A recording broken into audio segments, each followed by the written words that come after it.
Hi there, this is Claude Larson, and I'm talking to you about how I overcame the fear of sketchbooks. I had many sketchbooks, I had different types of sketchbooks. I had expensive ones, I had sort of in the middle, medium range, and then I had some sort of inexpensive ones, and most of them were fairly empty. My biggest obstacle was, what if I ruin a page in my sketchbook? The whole thing will be ruined because I'll hate that page. So I had to find a way to get past that obstacle because I really believe in the power of using sketchbooks, but I myself was not doing that. So, first thing was I bought a very inexpensive sketchbook, and I like the kind that lie flat. That's just my preference. Some of them are hardbound, and I think it depends, what you do. The next thing, what if I ruin a page? Oh no. Um, I decided this is a 7x7 sketchbook, the pages inside here. So I cut some 6x6 pieces of paper, worked flat on a table, and then I used double-sided tape to put them in here. And I really thought, oh, I just won't put in the ugly ones.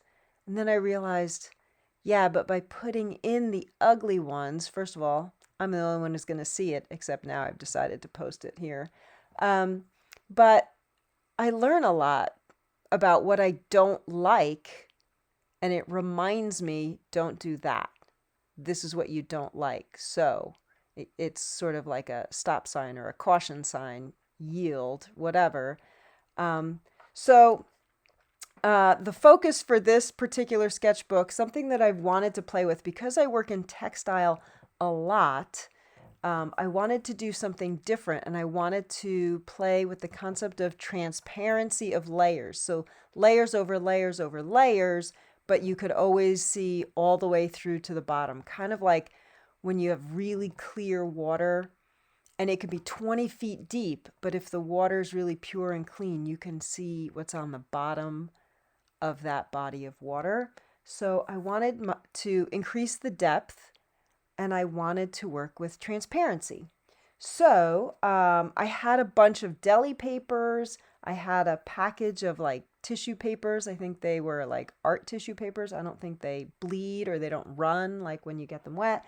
And I had some other, just some other random things that were transparent. So I made a stack.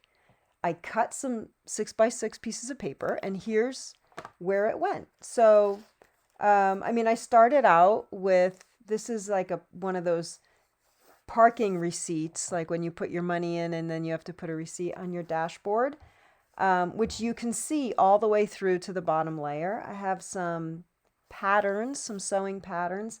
And then this was, I don't know, I used deli paper. I made scribbles of paint, different painted papers.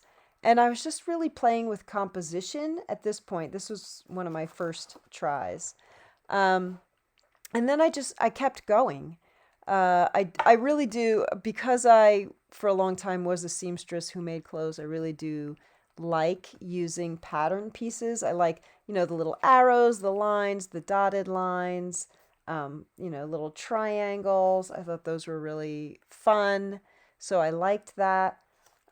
Here I used book text from an old book that I put on the bottom, but and I don't know if you can see it in the video, but this, it appears dark, but you can actually see through, and you could see the text beneath. You can see the layer below on both the blue and the red. And this was just painted deli paper. This is tissue paper. This was a swirl of paint that I made on deli paper, and then I just layered it over the top. Here I was practicing with, what if I use matte medium versus gloss medium? What if I use deli paper, I had some rice paper and just white tissue paper, just some experiments, informational stuff. But I thought, well, if I'm working with transparency, I should include it in this book. And again, what I started to notice was things that I really like. I like complementary colors. So when I have this purple, I have a yellow next to it. I push that yellow a little bit into this sort of orangey yellow, right? And then a swirl or a squiggle or whatever is something remarkably different from everything else on the page. So I like opposites. I like complementary colors. Again, here's the yellow against purple.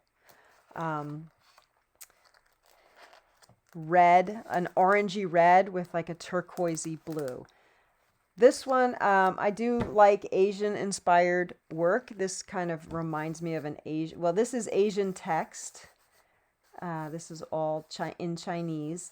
And then rock cairns, that's just something that is familiar to me. So I played with a familiar composition, but again, playing with the transparency. I think in this one you would be able to see that right here there is some text. You can see it right through there. This one was kind of a failed composition, and then the paint ran, and I didn't like it. Oh well, be careful with paint, right? This one I added a glaze to actually see if I could conceal the edges of the deli paper if I glazed the whole thing. Turns out it makes them even more noticeable. So there's a lesson right there. Here's that purple and yellow again. This one, blue and orange. So on the lighter side, but complementary. Here the tissue paper ripped because it's tissue paper, and I was using a paintbrush, I guess, a little too firmly. And I really like that soft edge. So that gave me a lesson on, tearing versus the cut edge or the hard edge. Again, some pattern pieces. Red violet against yellow green. Chartreuse here. I have a nice really red, blue, yellow combination, but I like the way it came. I also like the marks that I made here. Circles against like very straight and angular lines. I like that about it. Again, just some layering, just some playing. And I'm just, again, this is all 6x6 pieces of paper, and I just taped them into this book.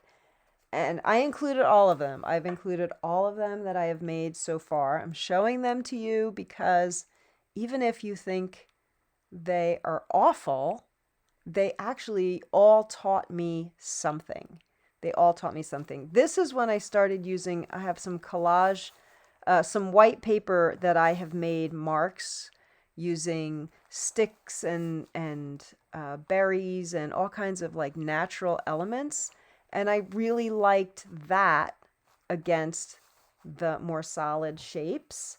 Again, this is from, and this is what happened, right? I liked this. I don't know if I used it earlier. Yep, I used it here in this one. I started adding more marks to the background. Rather than just working with collage, I started with mark making. And I had some large sheets of paper that I had painted outside with things like leaves and feathers and things like that. And I just started cutting those and adding them as collage elements. And sometimes I just cut them into the 6-inch square and I used them as is as my first jumping off point. Rock cairns, it's just a thing. I love them. I think they're so fun. I love when I come across one as I'm hiking. I always have to add a rock. Layers and layers. Here, I like this one because of this open space. Like there's a splatter there. I put a splatter of paint, but it's really about like the negative space, which I started to really notice and enjoy. Again, nature marks here. This is another one of those cut pieces of 6-inch paper. And again, I just started enjoying these marks. So I feel like the series that will come out of this will begin with this type of mark making. So this helped inform that. I also know that I like complementary colors. I'm not sure if I'm going to use natural marks and more earth tones, or if I'm going to stick with the colors that I really love. in the complementaries. Again, here's that red orange with a turquoisey blue. Complements, and then I like to push it. I like there to be something different in there. So this is round, right? So I put something that was more rectangular. I just like wrote down for myself what I liked, that what was happening.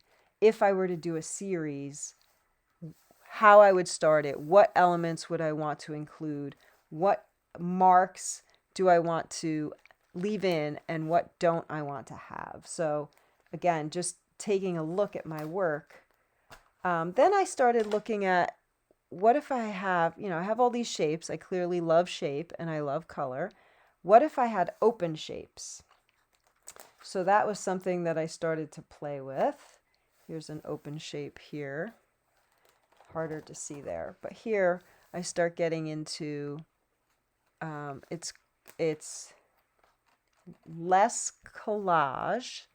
And this, I used Stabilo woodies. And I actually just put a layer of matte medium on them so that as the pages laid on top of each other, they wouldn't rub from one to another. Again, repeated shapes, right? So curvy corners but rectangular, curvy corners but rectangular, but then a circle. And I liked this. And I loved having this as my background.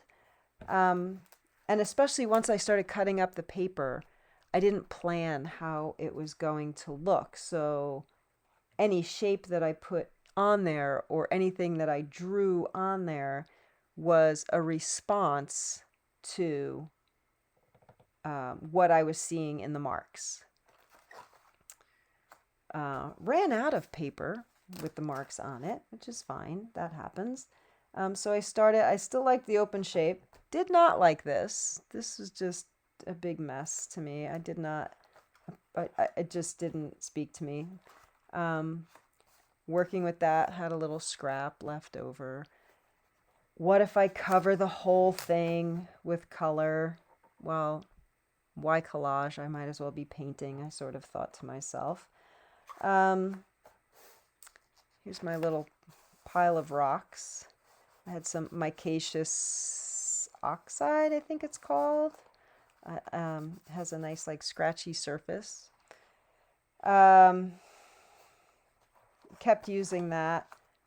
Rock cairns again is sort of easy. This one I liked because even though these are all rounded, it brings your eye up and off the page, these random lines that I made.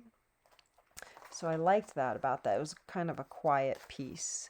Here I was practicing with different mark making. Very simple. Okay. And this one, what I like about it is I like tension in an art piece. Like when everything's in balance and harmony,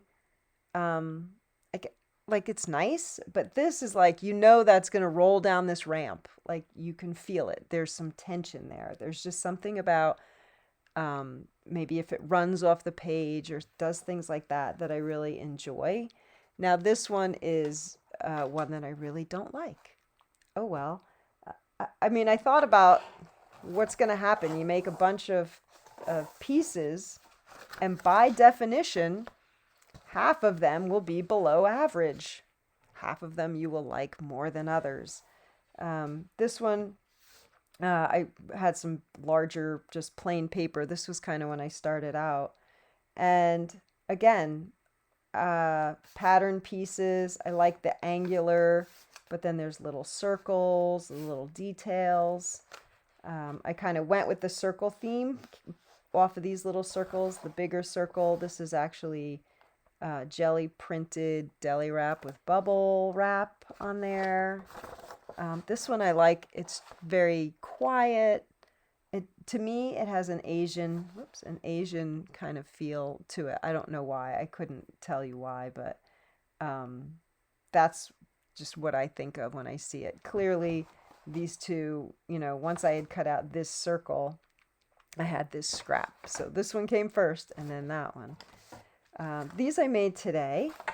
I went out and I had painted more papers, so I had that.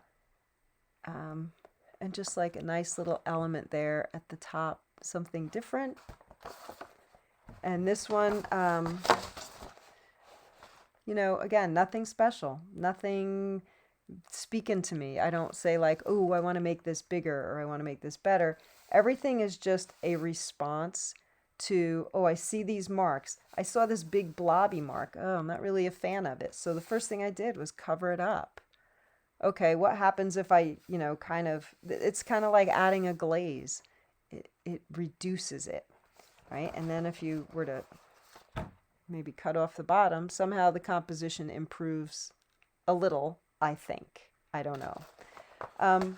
So that's my sketchbook. And instead of being afraid of messing it up, I taped papers in there. Instead of being afraid of people looking at it and thinking it was terrible, I was like, if I show people and they think it's terrible, it doesn't matter.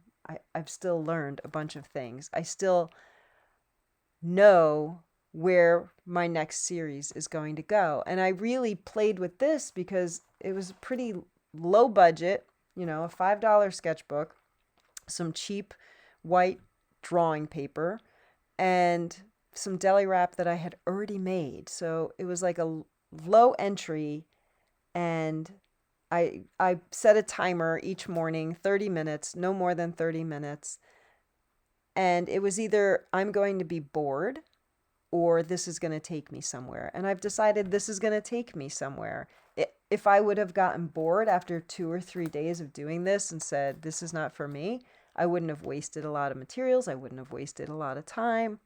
And I know that I'd say to myself, I don't know where I'm going, but this is not it. This is not the direction. And weeding out where you don't want to go is just as important as taking you where you do want to go. So I'm going to say I highly recommend starting a sketchbook practice for a lot of reasons. I mean, it really opens up my creativity. I find that doing this for 30 minutes in the morning, the rest of my day goes so much more smoothly. I don't feel guilty if I don't get back in the studio.